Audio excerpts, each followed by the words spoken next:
Shalom, selamat bertemu kembali Bapak Ibu Saudara yang terkasih dalam Tuhan kita Yesus Kristus.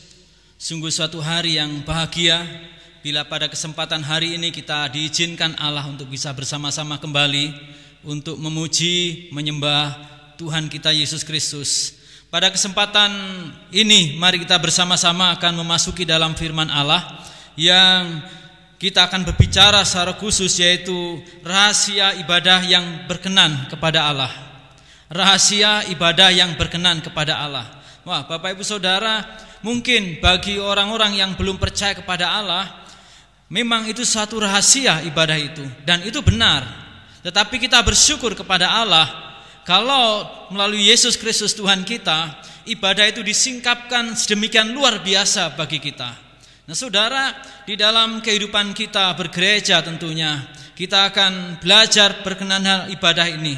Nah secara khusus di dalam gereja kita ini, saudara yang kasih dalam Tuhan, kita memiliki tiga poros di dalam sistem jemaat rumah, yaitu ibadah yang pada kesempatan ini kita akan berbicara, kemudian pelajaran Alkitab kehidupan yang hidup, dan juga persekutuan mojang. Tiga poros ini penting untuk dijaga kalau gereja mau eksis, gereja siap menjadi gereja yang siap menghadapi segala situasi, termasuk di dalamnya adalah pandemik. Nah oleh sebab itu, jauh sebelum kita akan berbicara tentang rahasia ibadah yang berkenan kepada Allah, mari kita akan memohon berdoa kepada Tuhan. Bapa kami di sorga, kami mau mempersembahkan untuk pemberitaan firman ini bagi sekalian jemaat Allah. Roh Kudus kiranya Engkau menolong menyingkapkan rahasia ibadah yang berkenan kepada Allah. Biarlah setiap anak-anak-Mu yang rindu dan haus akan Allah melalui ibadah, mereka boleh diberkati Tuhan, diteguhkan Allah. Bagi saudara kami yang baru ingin mengenal Engkau, boleh mengalami lawatan dan jamahan Allah melalui ibadah pemberitaan firman ini. Marilah Roh Kudus, kami memohon pertolongan-Mu supaya Engkau berkarya jauh melampaui dari apa yang hamba-Mu sampaikan dan persiapkan, bahkan doakan. Dan Engkau teguhkanlah hamba-Mu ya Roh Kudus untuk menyampaikan kekuatan dan kebenaran firman secara benar. Di dalam nama Yesus Kristus Tuhan kami berdoa dan kami mempersembahkan pemberitaan firman ini. Haleluya, amin. Saudara yang dikasih dalam Tuhan Yesus Kristus, satu kehidupan yaitu ibadah yang berkenan kepada Allah. Kita akan melihat berkenan dengan rahasia ibadah yang berkenan kepada Allah, dan kesempatan ini diambil di dalam Ibrani pasal 9 ayat 13 sampai 14 yang demikian firman Allah. Sebab jika darah domba jantan dan darah lembu jantan dan percikan abu lembu muda menguduskan mereka yang najis, sehingga mereka disucikan secara lahiriah, betapa lebihnya darah Kristus yang oleh Roh yang kekal telah mempersembahkan dirinya sendiri kepada Allah sebagai satu persembahan yang tak bercacat, yang menyucikan hati nurani kita dari perbuatan-perbuatan yang sia-sia, supaya kita dapat beribadah kepada Allah yang hidup. Supaya Bapak Ibu dan saya, kita bisa beribadah kepada Allah yang hidup. Wow, saudara, rahasia ibadah yang berkenan kepada Allah. Allah yang hidup, bukan Allah yang mati. Nah saudara, gereja tentunya harus menjaga kehidupan beribadah, termasuk di masa pandemik. Keluarga kita juga harus menjaga kehidupan beribadah kita, walaupun di tengah pandemik. Dan apapun ke depan yang terjadi, ibadah harus dijaga. Karena untuk itulah Tuhan Yesus Kristus mati di kayu salib, supaya Bapak Ibu dan saya bisa beribadah kepada Allah yang hidup. Begitu kata firman Tuhan. Nah saudara, memang kalau kita memperhatikan, mengapa orang Kristen tidak mengalami satu perubahan yang signifikan di dalam kehidupannya? Sekian lama dia percaya Yesus, mengikut Yesus, beribadah, melayani, dan ada banyak hal yang dilakukan, tetapi hidupnya tidak nampak perubahan yang sangat signifikan. Nah oleh sebab itu, apa yang menyebabkan hal itu terjadi? Mungkin salah satunya saudara, ketika beribadah tidak merespon firman Allah dan berkomitmen untuk melakukan, sehingga sepanjang minggu itu tidak ada daya, tidak ada kekuatan, tidak ada tantangan, tidak ada sesuatu yang dia lakukan. Nah, seharusnya Bapak Ibu Saudara, orang beribadah pulang dengan sukacita, bahkan mencucurkan air mata karena firman Tuhan itu. Ya, seharusnya ketika orang beribadah dan datang kepada Allah, mereka penuh syukur, penuh sukacita, dan penuh kegirangan dan semangat yang baru untuk menjalani kehidupan hari-hari selanjutnya. Saya yakin kalau hal itu terjadi, wah, ada satu perubahan yang hidup luar biasa, di mana Bapak Ibu dan saya menyaksikan pengalaman kita beribadah. Nah, di dalam sistem jemaat rumah kita bisa berbagi di dalam mokjang. Setiap hari Jumat kita adakan. Kalau Bapak Ibu ingin memperdalam tentang hal ibadah, kita bisa belajar di dalam pelajaran Alkitab kehidupan yang hidup. Nah, 3 poros ini harus berjalan, saudara. Tidak boleh pincang. Kalau pincang ya nggak bisa berjalan dengan baik, termasuk pertumbuhan iman kita. Harusnya ibadah ini yang berkenan kepada Allah akan membawa satu dampak yang besar. Memang ada berbagai macam jebakan, atau mungkin boleh dibilang ranjau-ranjau yang dipasang oleh iblis dalam ibadah, sehingga ibadah kita tidak tertuju kepada Allah. Karena apa? Karena hal itu dihalangi dengan motivasi-motivasi, tujuan-tujuan ibadah yang tidak seturut dengan kehendak Allah. Nah, contohnya saudara, kalau saya beribadah hari ini karena saya menyampaikan firman Allah, itu sebabnya saya beribadah. Sesungguhnya saya sedang kena jebakan ranjau setan. Kenapa? Karena saya ibadah, karena saya ingin menyampaikan, punya tugas melakukan firman Tuhan, menyampaikan firman Allah. Kalau saya nggak menyampaikan firman Allah, saya nggak perlu ibadah. Wah, saudara, hal ini tentunya saya terjebak dengan ranjau itu. Atau supaya usaha saya sukses, atau pekerjaan saya supaya kuat, dan sebabnya saya harus rajin ibadah. Sesungguhnya bukan itu motivasi dan tujuannya. Nah, oleh sebab itu kita perlu belajar rahasia ibadah yang berkenan kepada Allah. Apa sih rahasianya? Nah, dalam bacaan firman ini saya akan membagikan 3 rahasia yang prinsip sesungguhnya adalah satu, yaitu ibadah yang berkenan kepada Allah adalah ibadah yang didasarkan pada pengorbanan Kristus. Itu sesungguhnya prinsip dasarnya. Nah, bagaimana hal itu bisa terjadi supaya kita memiliki satu sukacita yang besar sehingga kita bisa mengerti rahasia ibadah yang berkenan kepada Allah itu? Yang pertama, saudara, yang saya ingin bagikan kepada saudara, bahwa ibadah yang berkenan kepada Allah adalah ibadah yang bertujuan untuk meninggikan Kristus saja. Kenapa kita harus meninggikan Kristus? Ya, di dalam bacaan firman Tuhan ini, karena hanya melalui Kristus Bapak Ibu dan saya bisa beribadah. Melalui pengorbanan Kristus, Ia mempersembahkan dirinya, darahnya yang tanpa cacat itu untuk menyucikan hati nurani kita, sehingga Bapak Ibu dan saya bisa beribadah kepada Allah yang hidup. Apakah Kristus yang demikian luar biasa mengorbankan dirinya di kayu salib, mempersembahkan darahnya yang kudus itu, lalu mati, kemudian Ia bangkit pada hari yang ketiga dan Dia naik ke sorga. Dia yang hidup seharusnya layak untuk ditinggikan di dalam ibadah kita. Dan ini harusnya menjadi satu dasar kita untuk bisa beribadah kepada Allah. Kristus yang mengorbankan dirinya sehingga Bapak Ibu dan saya bisa beribadah kepada Allah yang hidup. Karena Kristus, bukan karena yang lain. Itulah dorongan, itulah rahasia yang harusnya Bapak Ibu dan saya lakukan, sehingga ibadah kita berkenan kepada Allah. Ia yang sebagai imam besar menghubungkan manusia dengan Allah melalui imam besar, dan Dia mempersembahkan hidupnya, dirinya, bukan mempersembahkan domba-domba lain, binatang lain, tetapi dirinya sebagai anak domba Allah Dia persembahkan kepada Allah. Seperti dijelaskan dalam ayat 11 dan 12, tetapi Kristus telah datang sebagai imam besar untuk hal yang baik yang akan datang. Ia telah melintasi kemah yang lebih besar dan yang lebih sempurna, yang bukan dibuat oleh tangan manusia, artinya tidak termasuk ciptaan ini. Dan ia telah masuk satu kali untuk selama-lamanya ke dalam tempat yang kudus, bukan membawa darah domba jantan atau darah anak lembu, tetapi dengan membawa darahnya sendiri. Dan dengan itu ia telah mendapat kelepasan yang kekal. Nah, saudara, ini satu rahasia yang patut kita perhatikan. Supaya apa? Ketika Bapak, Ibu, dan saya ibadah, mari kita meninggikan Yesus Kristus yang sudah mengorbankan dirinya untuk Bapak, Ibu, dan saya, yang membawa penebusan dosa bagi umat manusia, yang kepadanya lah kita beribadah. Dalam ibadah kita, tentunya saudara yang kasih dalam Tuhan, menyadari membuat kita untuk layak beribadah. Itu bukan karena hal lainnya, tetapi motivasi, sikap, dan tujuan kita untuk meninggikan Kristus.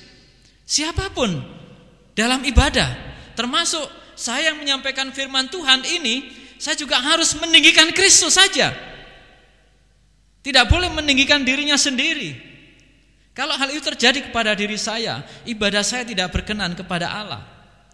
Sama Bapak Ibu sebagai jemaat, ketika ibadah, mari kita meninggikan Kristus saja.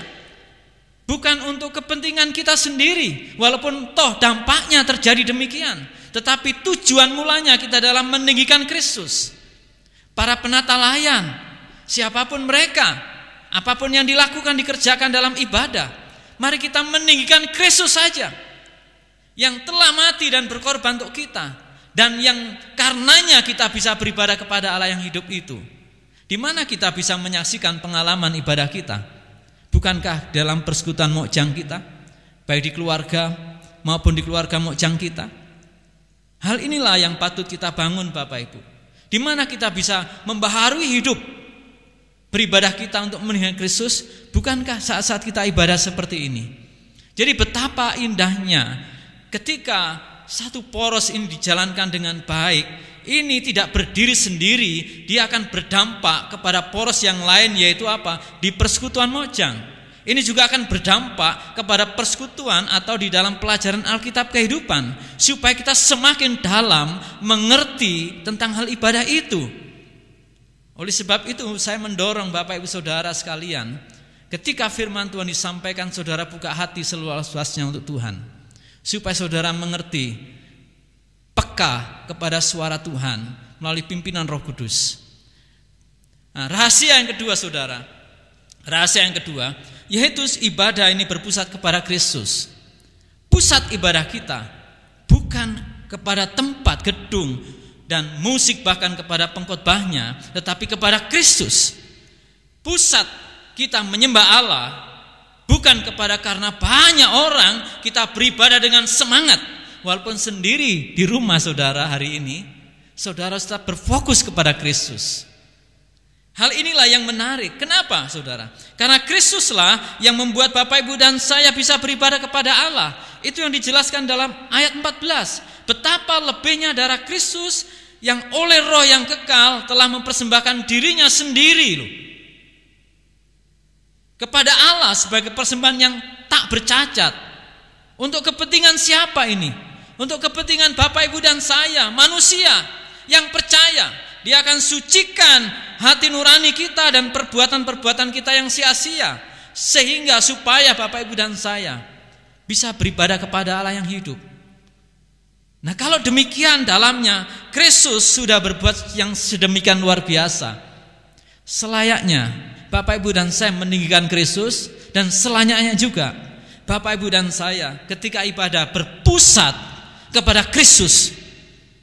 Kristus yang telah mati karena menanggung dosa kita, Ia yang bangkit untuk membenarkan kita, Ia yang naik ke surga menyediakan tempat buat kita. Dia kelak yang akan datang untuk membawa kita ke tempat di mana Dia berada dan mengubah tubuh kita dengan tubuh kebangkitan, tubuh kemuliaan. Bukankah hal itu yang patut menjadi fokus kita? Sama, saudara, penata layan walaupun ibadah pagi, siang, dan malam harus tetap berfokus kepada Kristus. Saya dalam hal ibadah pun menyampaikan firman gak bergantung berapa jemaat yang hadir. Seberapapun jemaat yang hadir itu milik Kristus. Itu adalah orang-orang yang ditebus oleh Yesus Kristus Tuhan. Itu berguna, berarti bagi Allah. Sama dengan Bapak Ibu. Ketika saudara beribadah, mari kita berfokus, berpusat kepada Kristus. Bukan kepada aksesoris gereja, bukan kepada orang-orang sekitar kita, bukan kepada perasaan diri kita, tetapi kepada Kristus sendiri. Ada banyak orang gagal fokus dalam ibadah, sehingga ketika mereka pulang, mereka tidak membawa apa-apa. Kenapa? Fokusnya berbeda. Fokusnya untuk melengkapi dirinya, fokusnya untuk memuaskan dirinya, fokusnya ke orang lain, fokusnya ke musiknya, sehingga ketika musik kata nggak benar, saudara kalian nggak benar, dikritik. Fokusnya kepada yang lain-lain, dan sehingga pulang dia tidak mengalami Allah. Bahkan ketika ibadah berlangsung pun nggak mengalami Tuhan. Karena apa? Gagal fokus. Gagal fokus. Bukan Kristus yang menjadi fokusnya. Harusnya Kristus yang menjadi fokus Bapak Ibu dan saya dalam ibadah. Sama saya Bapak Ibu. Saya juga belajar harus berfokus kepada Allah dalam ibadah pagi, siang, malam. Saya harus berfokus kepada Kristus.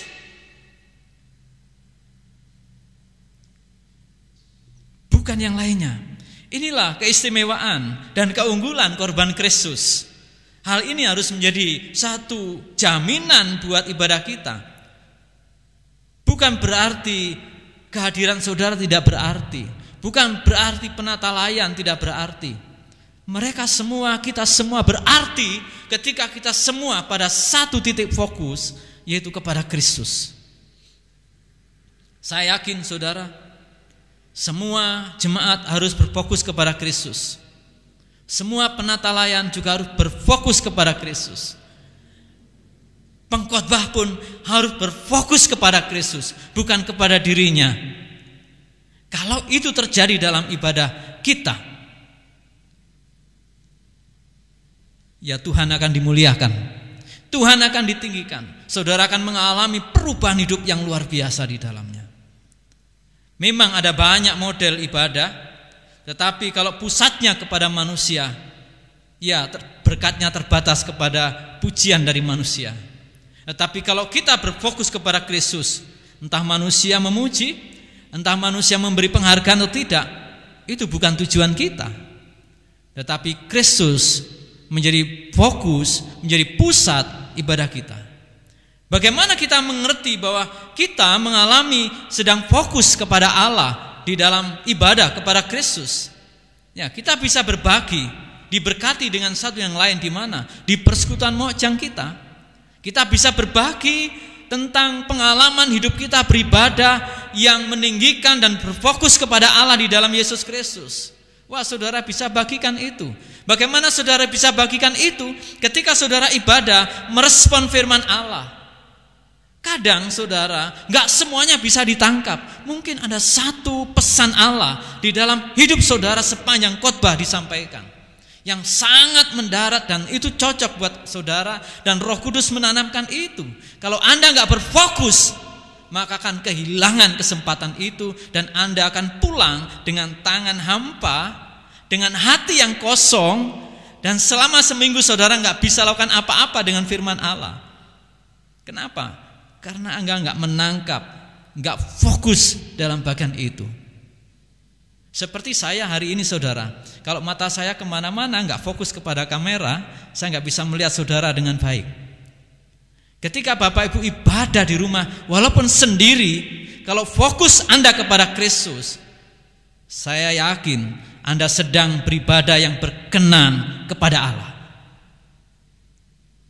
Walaupun sendiri dengan segala keterbatasan saudara, saya percaya Anda sedang menjadi orang yang berkenan kepada Allah dalam ibadah.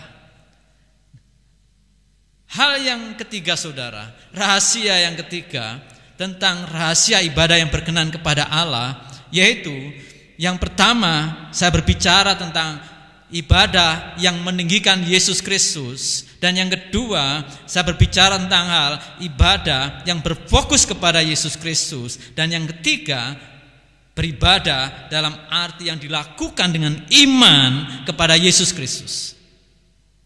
Saudara dan saya harus percaya terhadap firman Allah ini. Saudara dan saya harus yakin. Sebab saudara, ketika Bapak Ibu dan saya beribadah tanpa iman, maka sia-sialah apa yang kita lakukan dan kita kerjakan. Jadi iman ini sangat penting. Jadi iman ini tidak berlaku hanya pada hal yang khusus. Di dalam ibadah, baik di masa pandemik seperti ini maupun tidak ada pandemik, tetap harus dilakukan dengan iman. Kenapa? Karena dasar ibadah kita adalah ketika kita melakukan dengan iman kepada Kristus. Baik masalah dalam sulit atau tidak ada masalah, baik sedang diberkati dengan kelimpahan, mau sedang diizinkan Allah dalam kondisi yang terpuruk hari ini, Bapak Ibu dan saya harus tetap beriman kepada Allah. Bukan kepada perasaan kita, bukan kepada kondisi saudara, bukan kepada keadaan saudara, tetapi kepada firman Allah. Yang kita harus percaya di dalam firman Tuhan ini, bahwa Kristuslah yang membuat Bapak Ibu dan saya berkenan kepada Allah dalam ibadah ini, melalui pengorbanannya di kayu salib dan kematian serta kebangkitannya. Nah, ini penting Bapak Ibu Saudara yang kasih dalam Tuhan. Ada banyak orang beribadah karena teman.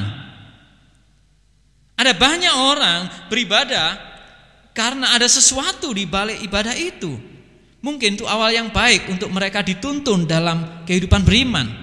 Tetapi kalau bertahun-tahun karena demikian, saya pikir ini sesuatu yang perlu dibaharui, perlu dibangun ulang. Apakah Bapak Ibu mengharapkan sesuatu dalam ibadah pada kesempatan hari ini?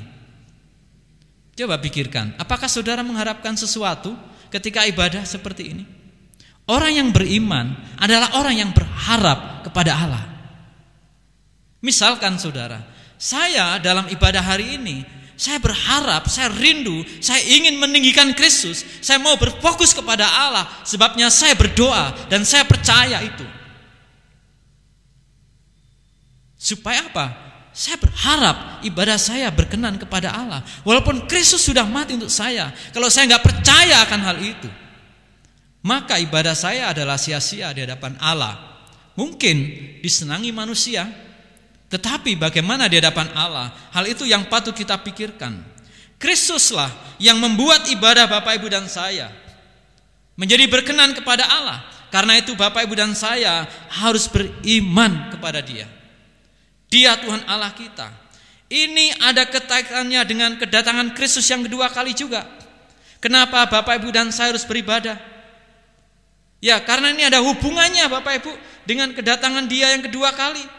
Di dalam ayat 28 dikatakan, demikian pula Kristus hanya satu kali saja mengorbankan dirinya. 2000 tahun yang lalu Dia berkorban di kayu salib. Hanya sekali saja. Lalu dikatakan, untuk menanggung dosa banyak orang. Sesudah itu Ia akan menyatakan dirinya sekali lagi tanpa menanggung dosa. Untuk apa? Menganugerahkan keselamatan kepada mereka yang menantikan Dia. Jadi ibadah kita adalah ibadah untuk menantikan kedatangan Tuhan kita Yesus Kristus. Di dalam kita mengisi hari-hari kehidupan kita dengan beriman menanti kedatangan Tuhan, dengan kehidupan yang beriman kepada Allah, bukan sekedar hidup. Jadi ada kaitannya saudara. Dalam situasi sesulit apapun, ibadah harus dilakukan dengan iman. Bukan karena pandemik iman kita semakin kuat. Sebenarnya saudara, situasi apapun iman kita ya harus kuat. Harus kuat di dalam Tuhan, termasuk dalam hal ibadah ini saudara. Nah, ibadah kita harus dilakukan dengan iman. Ibadah adalah tindakan iman kita kepada Allah. Wow, luar biasa. Kalau ibadah kita dijalankan dengan iman dengan sungguh-sungguh, ini akan membawa dampak yang luar biasa kepada pribadi kita, juga kepada komunitas di mana kita, persekutuan di mana kita sedang beribadah kepada Allah. Saya yakin ada banyak perkara-perkara ajaib yang akan Tuhan nyatakan ketika kita menjalankan ibadah dengan iman. Ada banyak hal yang Tuhan nyatakan kepada kita. Mungkin ada banyak karunia-karunia rohani yang akan Tuhan tumbuh munculkan dan kita peka di dalamnya. Karena kita melakukan dengan iman itu. Di samping itu, kita juga bisa membagikan bagaimana kehidupan iman kita. Tidak mungkin kita membagikan dalam ibadah besar seperti ini. Kita bisa bagikan pengalaman iman kita dalam ibadah pada hari Minggu. Di mana? Di persekutuan mojang kita. Supaya apa? Kita bisa berbagi, saling menguatkan satu dengan yang lainnya. Sehingga saudara dan saya bisa bertumbuh di dalam Tuhan kita Yesus Kristus. Ada 3 rahasia yang terambil dalam Ibrani 9 ayat 13-14 tadi untuk kita berkenan kepada Allah. Yaitu ketika Bapak Ibu dan saya beribadah meninggikan Kristus. Yang kedua berfokus kepada Kristus. Yang ketiga kita beriman kepada Kristus dalam ibadah itu. Bahwa Kristus hadir, Kristus ada bersama kita. Dan itu memang selayaknya saudara kita menjalankan itu. Kita tahu sekarang bahwa ibadah yang berkenan kepada Allah adalah ibadah yang berdasarkan pengorbanan Kristus itu sendiri. Dan karena Dia berkorban untuk kita, maka kita patut meninggikan Dia, kita patut berfokus kepada Dia, maka kita patut untuk beriman kepada Dia. Kalau itu terjadi dalam saudara, saya percaya ada perubahan yang luar biasa. Semua di luar pengorbanan Kristus tidak akan menjadikan ibadah kita berkenan kepada Allah. Oleh sebab itu marilah kita terus meninggikan Kristus saja, terus berfokus kepada Kristus saja, dan beriman kepada Dia. Karena Dialah yang sudah berkorban untuk kita, yang membuat Bapak Ibu dan saya berkenan kepadanya. Apakah ada di antara Bapak Ibu Saudara yang ingin membaharui kehidupan saudara dengan kebenaran firman Tuhan, berkata, ditegur, diingatkan, dikuatkan Allah, dibangun, dibukakan, oh Tuhan, ternyata selama ini saya dalam ibadah tidak fokus Tuhan. Mungkin saudara yang di rumah ataupun jemaat yang sedang bersama-sama, ataupun saudara gak meninggikan Kristus dalam ibadah, atau ya ibadah ini sebagai bagian dari saya orang Kristen, saya harus ibadah dan saya jalankan rutinitas saja, tidak dengan iman. Mungkin hari ini saudara diingatkan dengan firman Allah dan saudara ingin membaharui hidup saudara, itu baik untuk saudara berdoa. Dan pada hari Jumat saudara bisa bagikan kebenaran ini, bagaimana saudara bergumul dengan hal ini. Atau ada di antara Bapak Ibu Saudara yang baru ingin mengalami kasih Allah, ingin beribadah yang berkenan kepada Allah, maka terimalah Yesus Kristus sebagai Tuhan dan Juru Selamat Anda secara pribadi. Maka Anda akan bisa beribadah dengan meninggikan Kristus, akan beribadah dengan berfokus kepada Kristus, dan Anda akan beribadah dengan iman kepada Dia. Kiranya Tuhan memberkati kepada kita sekalian. Mari kita berdoa untuk firman Tuhan ini. Bapa kami di surga, kami berterima kasih buat kebaikan dan kemurahan-Mu. Kami percaya Tuhan menolong dan memberkati untuk pemberitaan firman ini. Terima kasih Roh Kudus, terima kasih Tuhan Yesus Kristus. Oleh karena pengorbanan-Mu, maka ibadah kami menjadi ibadah yang berkenan kepada Engkau. Terima kasih Tuhan. Bimbinglah kami untuk dapat meninggikan Engkau, dapat berfokus kepada Engkau, dan dapat beriman dalam ibadah kepada Engkau. Terima kasih Tuhan. Berkati mungkin ada anak-anak-Mu yang membaharui hidup, ada anak-anak-Mu yang sedang menerima Engkau sebagai Tuhan Juru Selamat. Kiranya Roh Kudus memetraikan itu di dalam hati masing-masing. Di dalam nama Tuhan Yesus Kristus, Tuhan Allah kami yang hidup, kami mengucap syukur, kami berdoa. Haleluya. Amin. Tuhan Yesus memberkati kita sekalian.